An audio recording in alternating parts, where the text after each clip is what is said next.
મહત્વપૂર્ણ સમાચાર પર નજર કરવામાં આવે તો વલસાડ વાપી રેલવે સ્ટેશન પર મોટી દુર્ઘટના થતા અટકી ગઈ છે। રેલવે ટ્રેક ફેલ થતા તુરંત કામગીરી હાથ ધરાઈ છે।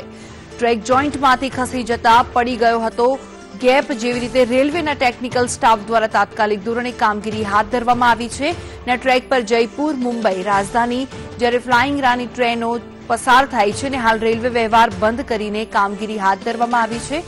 વલસાડ જિલ્લાના વાપીની આ ઘટના છે। જે રીતે વલસાડની આ ઘટના છે, હાલ રેલવે વ્યવહાર બંધ કરીને કામગીરી હાથ કરવામાં આવી છે।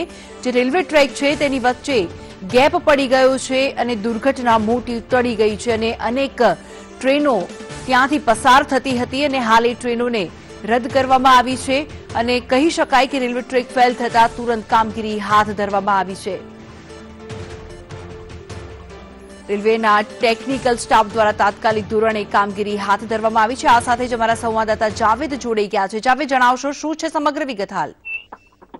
જી, આ વાપી રેલવે સ્ટેશન નજીકની ઘટના છે। આજે વહેલી સવારની આ ઘટના છે। વાપી જે રેલવે સ્ટેશન છે ત્યાં ટ્રેક ઉપર જે ટ્રેક છે ટ્રેક ખસી ગઈ હતી। ટ્રેકનો જે ગેપ છે એ ગેપ મોટો થઈ ગયો હતો। તેને લઈને જે સમય સૂચકતા રાખીને જે રેલવે મેનેજર છે તેમની નજર પડતા તેઓએ તાત્કાલિક જે ટેકનિકલ સ્ટાફ છે તેઓને જાણ કરતા જ રેલવે વ્યવહારને બંધ કરીને આ જે કામગીરી છે કામગીરી ચાલુ કરી હતી। અને આ જે વહેલી સવારનો જે સમય છે, મોટી ટ્રેનો જે છે, મોટા સફરની ટ્રેનોનો સમય છે, તે સમયે આ ઘટના બની હતી। જો કે આ સમય સૂચકતાને લઈને કામગીરી હાથ ધરાય એટલે મોટી ઘટના બનતા અટકી ગઈ છે।